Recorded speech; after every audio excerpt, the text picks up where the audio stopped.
Hello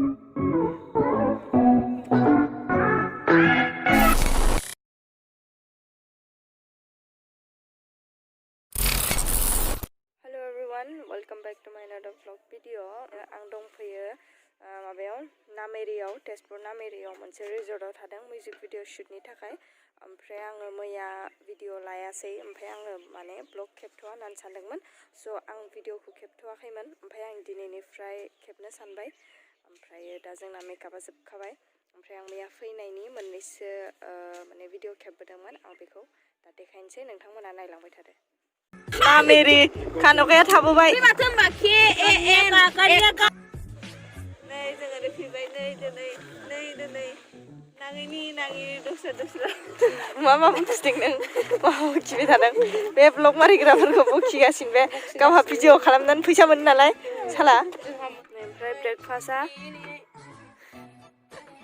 ब्रेकफास्टआ बेसो जादो दाना ओइ एक्ट्रिसा ओं बिदि उन्दुनानै ओमफ्राय मेकआपआ गाज्रि जाथों मेकआप लानानै आयौ गैला मेकआपआ गाज्रि जाबाथाय होख्लायखाबाय आं नोंखौ नैबे जाबाय जों थानाया टेन्ट ओमफ्राय बिदिनो गोजा आरोना न'फोरा ओमफ्राय नैबायदि मोनसे दङ ओमफ्राय फिसा टेन्ट दङ ओमफ्राय बैयाव दङ लिडारा मोनहा जों थादों नैयाव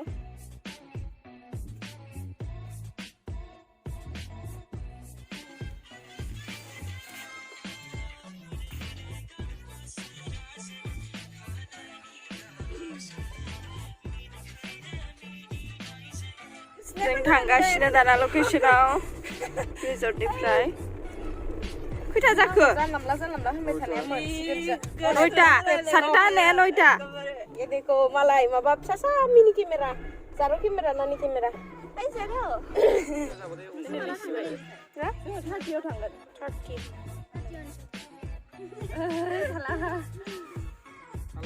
दैनि दामा जाबाय Desi obro ayo mbode.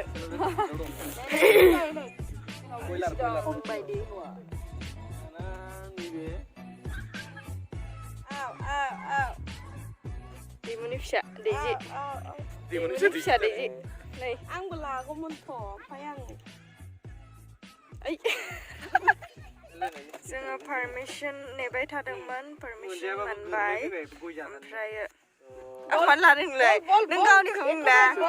ओमफ्राय permission मोनबाय permission मोननानै जोंखौ सेनिटाइजारबो लाहोबाय मास्कबो लाहोबाय ओमफ्राय दा जों थांगासिनो लकेसनाव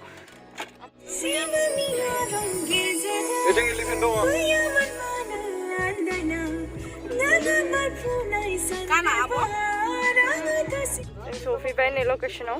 ओमफ्राय दा जों बारलांगोन नामाथाय बै साइडआव बै साइडआवसो लाहैगोन जानांगौ बे नावनो थांगोन नामाथाय जोङो नै नाबो दंसोगारो बै अन्थाइफोराव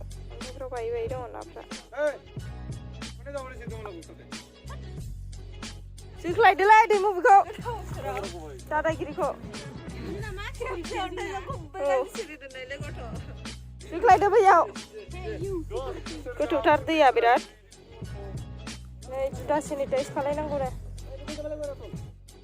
सेनिटाइजारा गोबोरखि बिदै दा जों थांसै जों बै हरै बारनानै माथो गिसि गोजा सान्थि गाखोनो मोननायखाय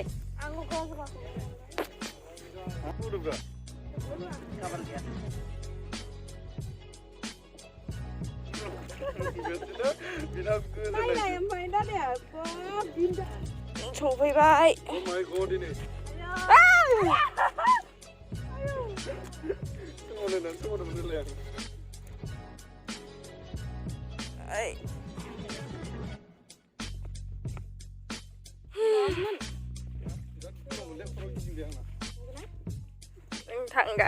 थांगासिनो बालाय आयु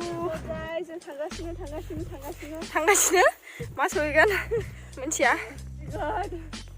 मनाया सेल्फि लानो मोनसिगोन होनबालाय फाइनाली एनाकन्डाजों सेल्फि लानो मोनसिगोन I wish इधर एक लाइन आ जाए और फिर उसके बाद मारै नुदों सानदुं थानानै मारै मोनदों बरिया बरिया मोनदों हाला गोजां बोथोरबा जोंथ' दा माबा लागासिनो दंना रिफ्लेक्टर लागासिनो दङ रिफ्लेक्टरखौ बोखारबा जोंनि महरा माबायदि जायो देखायलाय दैमा बारनानै लाफैबाय आरोना बिथिं खासिबारियाव बाच्चाफोरनि हरदे नै जागासिनो सुदा जों दा बारलांफिनसै नै साइडआव जोब्बाय सुदा आलदा जायगायाव लाहैगोन दा लकेसन सोलायबाय आं 50 केजि मनाया खै केजि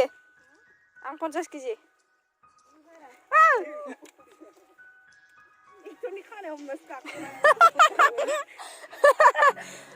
हमना खानायाव दाना गासिबो थांजोबसै गोदै ना मायो नायसै गोदोबा बाय बाय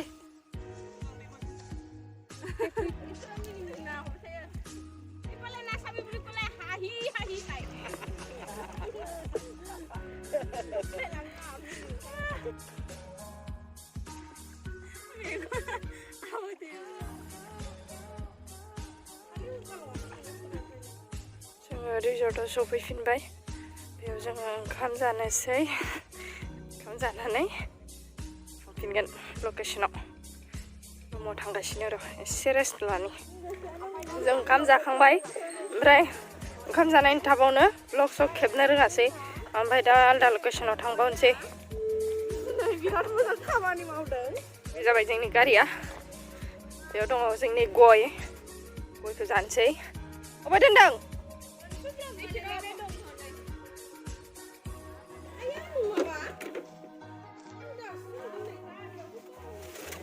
जेकेटआव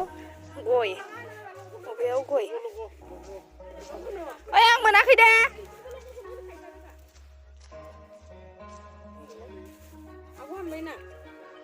जों बाजैमोननिफ्राय लाबोनाय गय बे न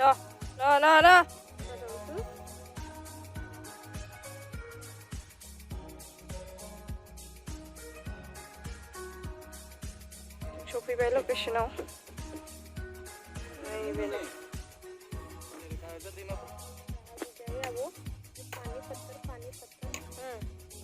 पानी पत्थर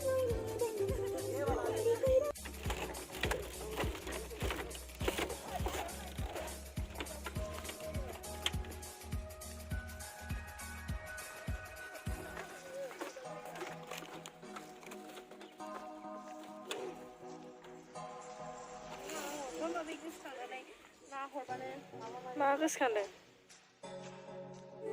मोसानाय गावखौनो इमाजिनेसन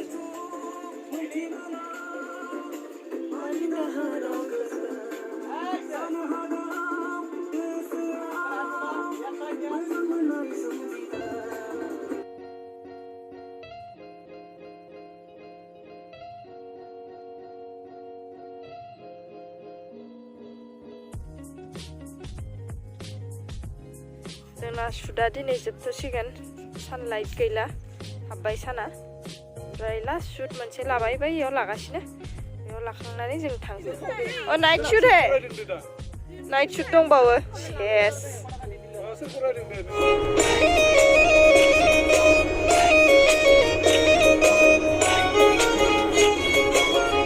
ओमफ्राय दा जोंना बेयाव नाइट शुट दङ आं फ्रेश जाना फैबाय दुगैबाय दुगैनानै बिराद गोजांबाय ओमफ्राय नाइट शुटनि थाखाय बेफोरो डेक'रेसन जाजोब्बाय डेक'रेसन कमप्लिट जाबाय नाइट शुटनि थाखाय दा नाइट शुट जासिगोन दसे थानानै